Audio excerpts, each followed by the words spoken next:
আসসালামু আলাইকুম। দূরের কাছে যে যেখানে বসে এই মুহূর্তে আমার ভিডিওটা দেখছেন তাদের সবাইকে মাহফুজা কিচেন ভিডিওতে ওয়েলকাম। আজ কাঁঠালের বিচি দিয়ে চিকেন রান্না করব আর এরকম চাকচাক করে করলা ভাজি করব। তো খুবই সিম্পল, ঘরে থাকা মশলা দিয়েই এবং খুবই চেষ্টা করেছি অল্প তেল অল্প মশলা এই রান্নাটা করতে। তো সবাই তো সবার মতো করেই চিকেনটা রান্না করে এভাবে কাঁঠালের বিচি দিয়ে, তা আমি আমার মতো করেই করেছি। তো সেটাই আপনাদের সাথে শেয়ার করব। তো কথা না বাড়িয়ে আমরা মূল রান্নায় চলে যাই।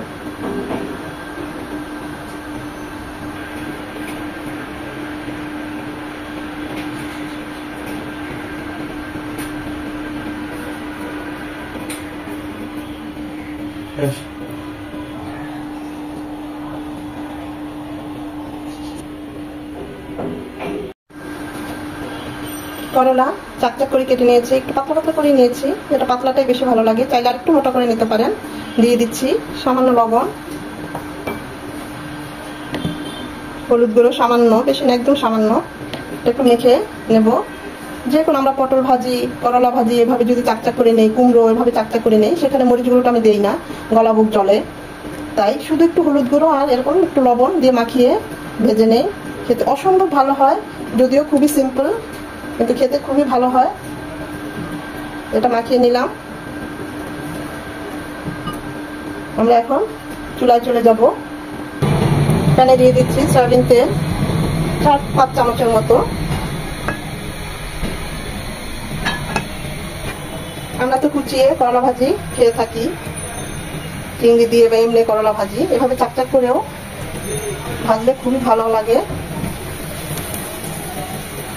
4-5টা 2 থেকে 3 মিনিট হবে, একদম লাল লাল হবে, তারপর উঠিয়ে দেবো। ওই পাশে করলাটা ভাজতে থাকবো আর এই পাশে চিকেন রান্নার জন্য দিয়ে দিচ্ছি প্যানে সয়াবিন তেল 3 চামচের মতো। তেলটা গরম হয়ে এসেছে, দিয়ে দিব কিছু গোটা মশলা। গোটা মশলাটা 1 মিনিট হবে। গোটা মশলাটা মিনিমাম 40 থেকে 50 সেকেন্ড ভেজে নেবেন, এর থেকে সুন্দর একটা অ্যারোমা বের হবে। দিয়ে দিচ্ছি 2 চামচ পেঁয়াজ কুচি।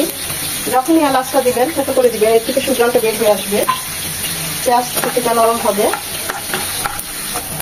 পেঁয়াজটা নরম হয়ে এসেছে, দিয়ে দিব 1.5 চামচ আদা রসুন পেস্ট। এখানে উঁচু করে 1.5 চামচ আদা রসুনের পেস্ট আছে একসাথে। এটাকে 1 মিনিট ভেজে নেবো যেন আদা ভাজার গন্ধটা চলে যায়। এদিকে আমাদের করলাটা হয়ে গেছে লাল লাল।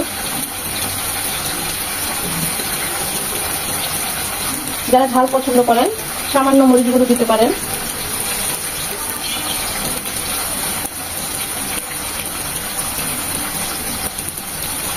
ওই পাশটা এরকম 1 থেকে 2 মিনিট ভেজে নেব। এখন আর হতে বেশি সময় লাগবে না, এভাবে সবগুলো করলা ভেজে নেব।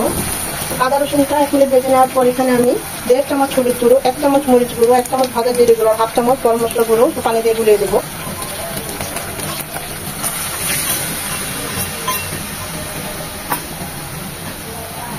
এখন মশলাগুলো ভালোভাবে কষিয়ে নেব।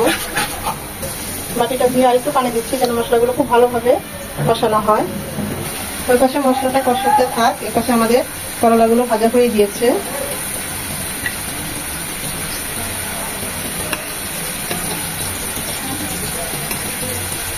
এগুলো আরেকটু হবে।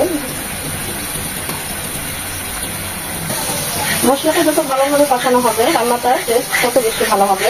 তাতে মশলাটা খুব ভালোভাবে কষিয়ে নিতে হবে, এখানে কোনো কাটছুটি করা চলবে না। আরো কষবে মশলাটা, যদিও মনে হচ্ছে তেল উপরে উঠে এসেছে, মশলাটা কষানো হয়ে গিয়েছে, কিন্তু না, আরো কষবে, এখনো ভালোভাবে কষানো হয়নি। একটু ধৈর্য নিয়ে মশলাটা কষাতে হবে। বাকি করলাগুলো এভাবে ভেজে নেব।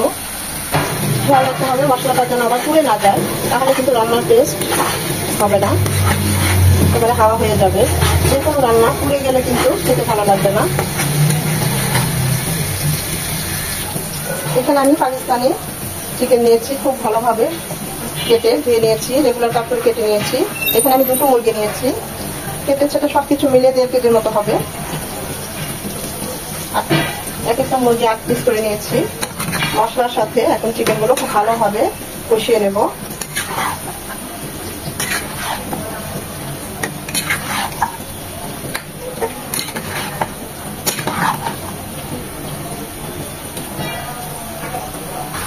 পাঁচ 6 মিনিট কষিয়ে নেব মশলার সাথে চিকেনটা।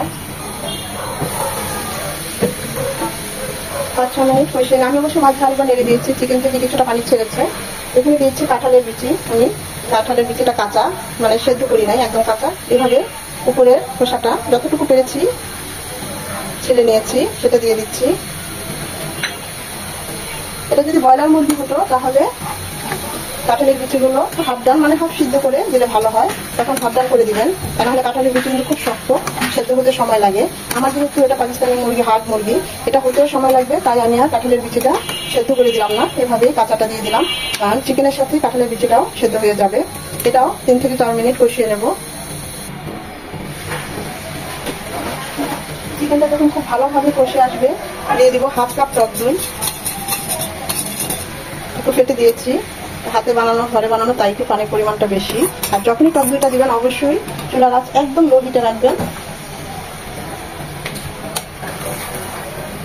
টক দইটা দিয়ে নেড়ে চেড়ে একটু ভালোভাবে মিশিয়ে নেব।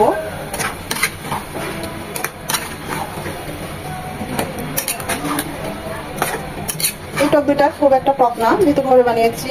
আমি সবসময় টক দই ঘরেই বানাই। আমার টক দইয়ের ভিডিও আমার চ্যানেলে দেওয়া আছে, আপনারা চাইলে দেখে নিতে পারেন। তো তাই যদি বেশি টক হয় তখন 1 চামচ ব্যালেন্স করার জন্য চিনি দিয়ে দিবেন। আমার এটা বেশি টক না, তাই আমি এখানে আজকে আর চিনি দেবো না। টক দইয়ের সাথে চিকেনটা এখন কষবে মিনিমাম আরো 4 থেকে 5 মিনিট। টক দই কিছুটা পানি ছিল, চিকেন থেকে কিছুটা পানি ছেড়েছে। এই পানিতেই চিকেনটা পুরোপুরি কষে যাবে।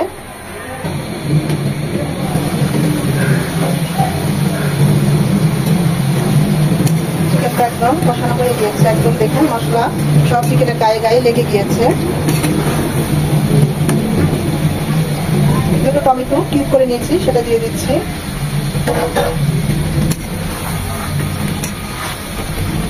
প্রথমে দিলে আস্তে আস্তে থাকবে। দিয়ে দিচ্ছি ফুটানো পানি। যে যেমন গ্রেভি বা ঝোল রাখতে চান ওই অনুযায়ী পানিটা দিবেন। আমি এখানে 2.5 কাপ পানি দিলাম, যেহেতু আমার মুরগিটা হাড়, তাই একটু ঝোল ঝোল রাখবো। দিয়ে দিচ্ছি স্বাদ মতো লবণ।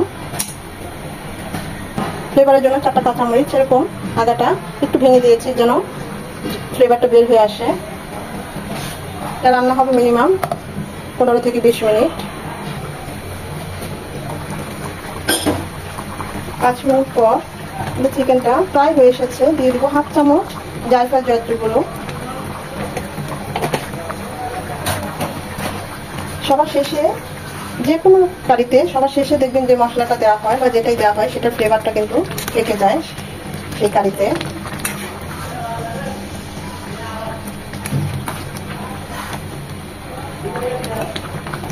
কাঁঠালের বিচি দিয়ে চিকেন সবাই খেয়ে থাকেন, তো যারা নতুন তাদের উদ্দেশ্যে বলছি, তারা যদি আমার রেসিপিটা এভাবে একবার ট্রাই করেন দেখবেন অসম্ভব ভালো হয়, অসম্ভব মজা হয়। কাঁঠালের বিচি দিয়ে চিকেন এভাবে যদি রান্না করে দেখেন একদম মুখে লেগে থাকবে, এই গ্যারান্টি আমি দিতে পারি।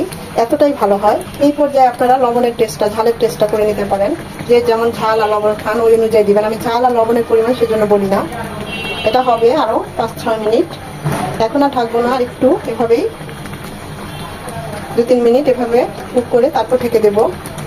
আরেকটা টিপস, এভাবে রান্নার মাঝে বা শেষের দিকে, বিশেষ করে একদম শেষের দিকে দেখুন হয়ে গিয়েছে, এর আগে 1 থেকে 2 মিনিট এভাবে ঢাকনাটা খুলে রাখবেন, তারপরে ঢাকনাটা দিবেন। এতে হয় কি, রান্নার মধ্যে, কারিতে বা যে কোনো রেসিপিতে দেখবেন একটা গ্লেজ দেয়, খুব সুন্দরভাবে তেলটা উঠে আসে এবং খুব সুন্দর একটা গ্লেজ দেয়। এটা কিন্তু মানে করলে বুঝতে পারবেন এই পার্থক্যটা। এটা এতটা ইম্পর্টেন্ট একটা জিনিস।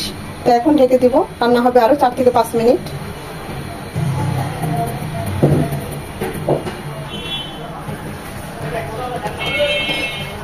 মাশাআল্লাহ, খুব সুন্দর একটা সুঘ্রাণ বের হয়েছে। মনে হচ্ছে একদম দেশি চিকেন রান্না করছি। দেখতেই পাচ্ছেন চিকেনটা একদম সেদ্ধ হয়ে গিয়েছে। কাঁঠালের বিচিগুলিও সব সেদ্ধ হয়ে গিয়েছে। আমি এই গ্রেভিটাই রাখবো, কারণ গরম ভাতের সাথে এইটুকু ঝোল না হলেই না।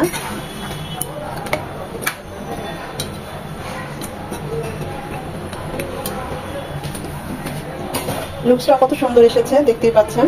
আমি তো ঝাল কম দিই, মরিচ গুঁড়োটা কম দিই, তাই এরকম কালারটা আসে, নাহলে আরো টকটকে লাল আসতো। আপনারা যারা ঝাল পছন্দ করেন মরিচ গুঁড়োটা আরেকটু দিয়ে নেবেন। আমাদের রান্নাটা অলমোস্ট ডান।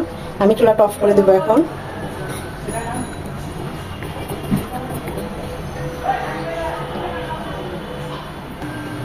দেখুন কতটা লোভনীয় হয়েছে, অসম্ভব মজা হয়েছে। টেস্ট করেছি, রান্নাটা একদম সিম্পল, ঘরে থাকা সব মশলা উপকরণ সবকিছু ঘরে থাকাই এবং খুবই অল্প মশলা অল্প তেলে আমি এভাবে প্রায় রান্না করি। বিশেষ করে বড় বাবু কাঁঠালের বিচিটা খুবই পছন্দ করে এই চিকেন দিয়ে রান্নাটা, তো ওর জন্যই মূলত রান্না এতটাই পছন্দ করে। দেখতেই পাচ্ছেন কতটা লোভনীয় হয়েছে, সত্যি বলছি খুব ভালো হয়। এভাবে একবার হলেও ট্রাই করবেন, এটা আপনাদের কাছে আমার একটা রিকোয়েস্ট থাকবে।